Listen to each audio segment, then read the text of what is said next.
Apparently this one's all downhill, and it's a biking trail.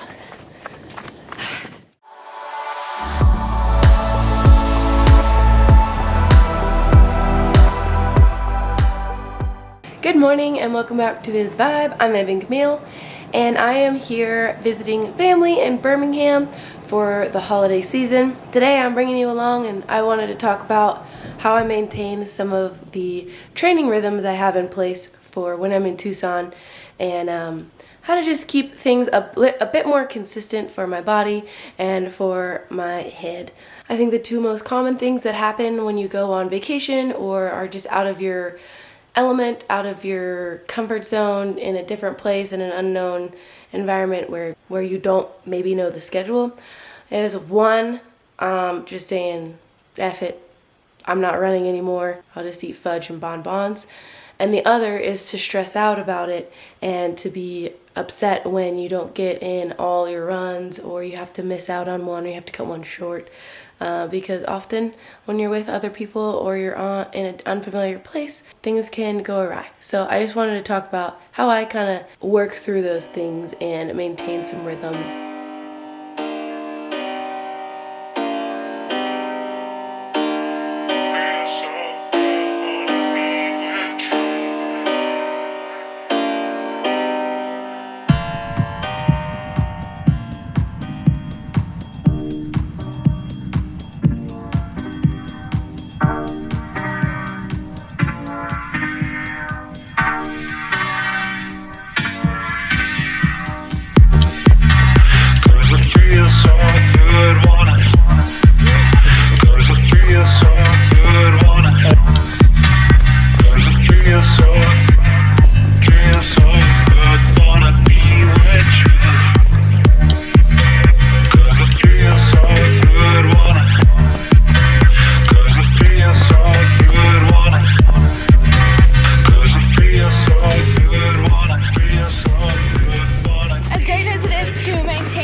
Training rhythms consistent.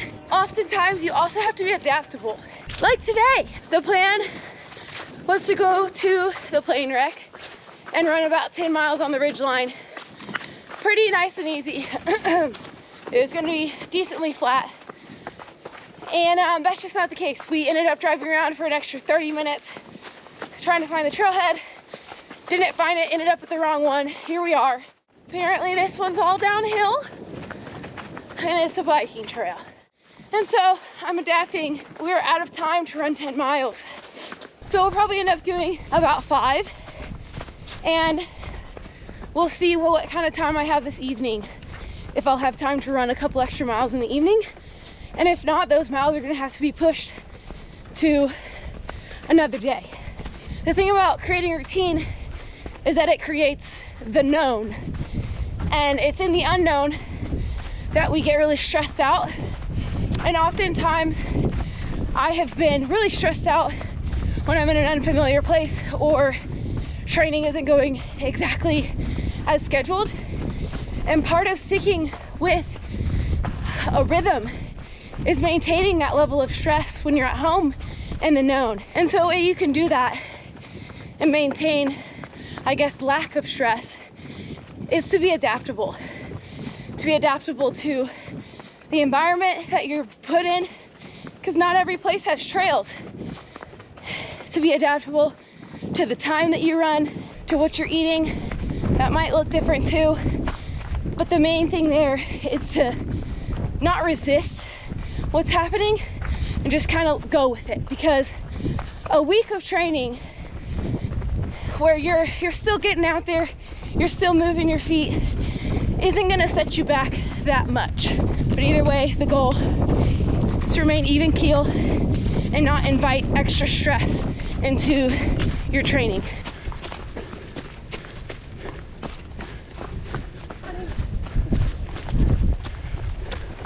That's a good video topic, huh? What to wear, how to avoid crotch chafing. That's just good for everybody when it comes to the ultra running community. It's pretty individual too, though, I think. It is, but... Those people that get crazy nipple chafing. Oh yeah, you don't get that. I don't even know how that happens. Let us know if you want a video on chafing. That sounds graphic. Unpleasant. All right, David's leaving us. I'm gonna run another 0.5. So round trip, 1 mile extra. All by myself.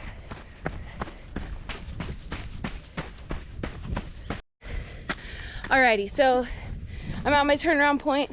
As I make it back, it's gonna be a little bit more uphill. And so I've got 3 miles back, and I'm going to do a couple of pickups as I go, just because that'll bring a little more intensity into this run.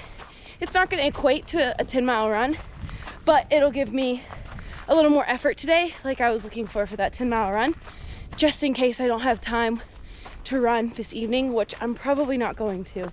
And if I do run this evening, it'll be purely like a 10-minute pace, 9-10-minute pace, super easy run, just as a shakeout and to get a couple more miles under my legs, but it's just not likely. We'll see. All right, here we go.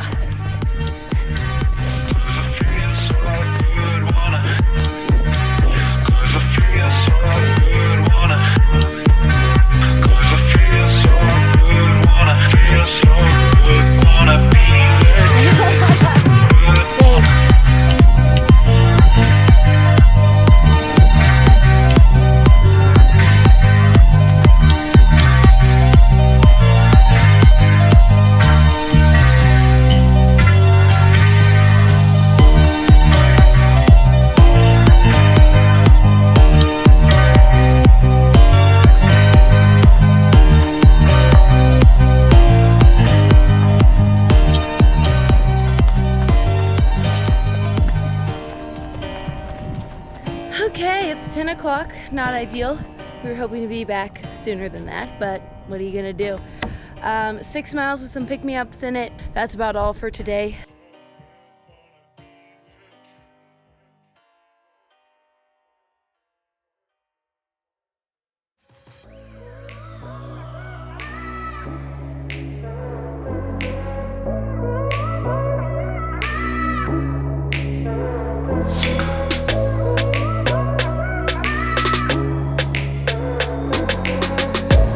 Cheers.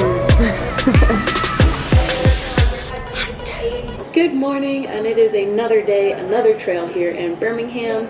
Today, I wanted to specifically talk about maintaining other rhythms specific to kind of diet. So this morning, we are at Henry's here in Birmingham. It's a local joint.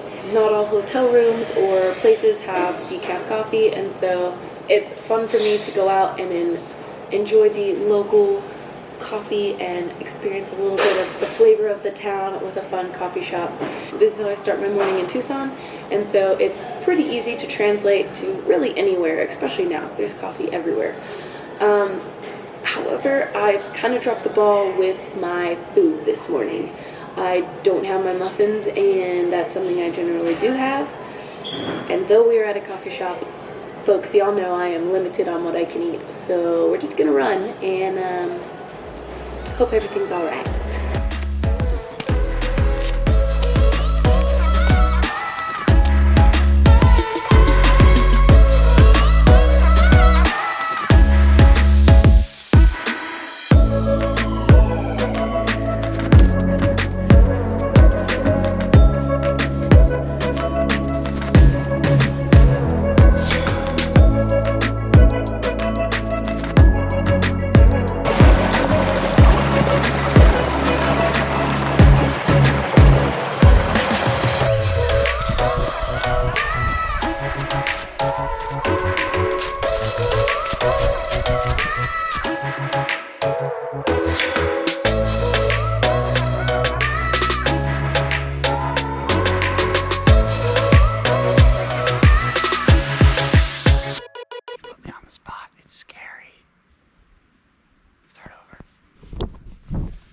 Yellow blazes, not yellow diamonds.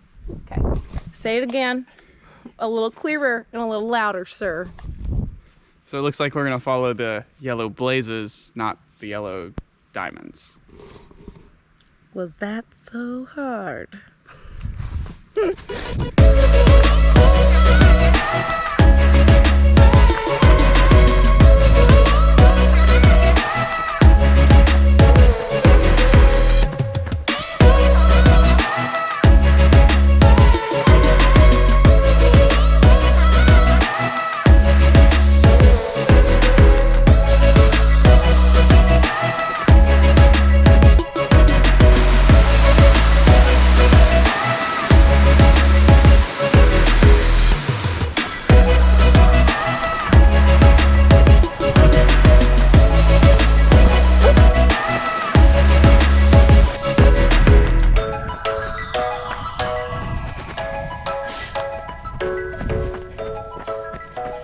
My friends actually call me the walking pantry because in any given moment I have food.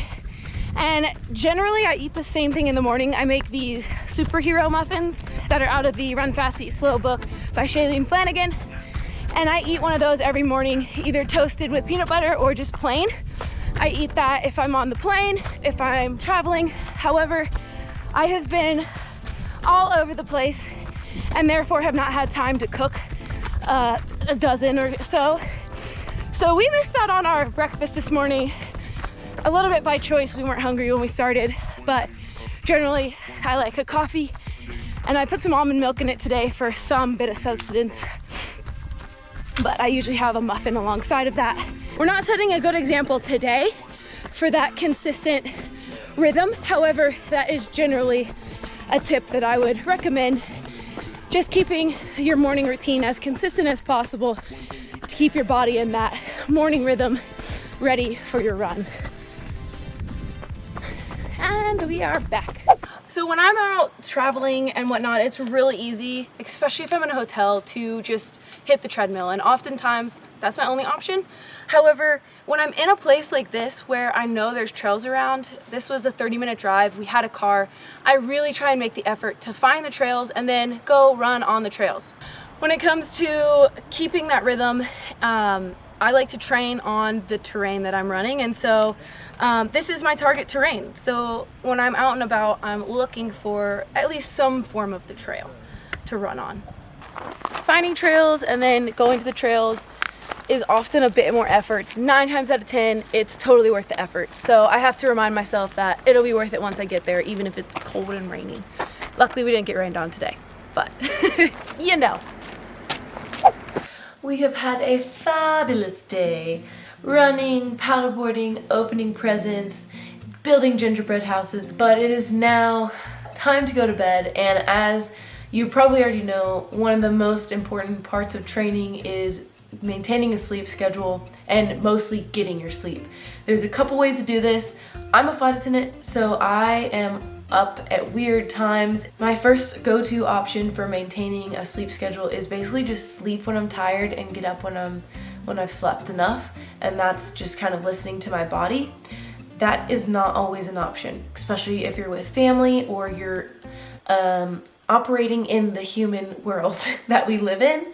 And so for me, when I'm flying all over the place, I kind of just operate with the local time, and as soon as the sun sets and it's dark, I know there's no real circadian rhythm there, but I try and kind of start winding down when the sun sets and get up about when the sun rises, generally. However, my mom, also a flight attendant, she just stays on Central Time, Texas time, and her watch is set to Central Time, and she just lives off of Central Time and completely ignores all other time zones and just kind of lives off of that. So those are a couple ways you can do it.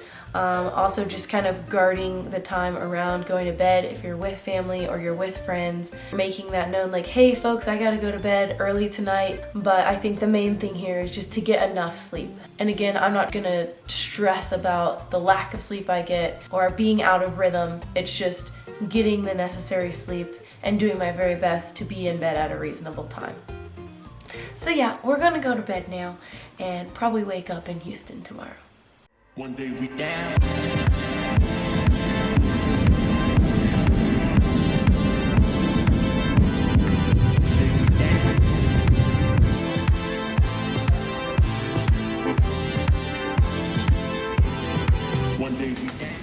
Okay, we have finally made it to Houston. Yay, and a whole new state, city, yippee. Though life around you might be super inconsistent and there's a lot of unknown variables that you can't control, I think just to sum this video up, I do my very best to keep the consistency of my run. So that means eating, drinking coffee in the morning, eating my muffin in the morning, going for my run, doing my warm-ups beforehand, and then after my run, doing my cool downs, and then afterwards, immediately getting something to eat. So I'm gonna finish up this vlog. I have one more run to do. I have like 1 hour. Fitting it in, I've done my warm-up, and I will go to dinner, and that'll check the box for keeping my running hour consistent. And that's the best I can do right now, and I'm gonna be okay with that. Thank y'all so very much for watching. I hope you maybe learned something or found it entertaining. I really appreciate you watching. If you did learn something or like this video, please like it down below and subscribe to my channel. And I hope to see you next week. And until then, happy trails. I'm off. Bye.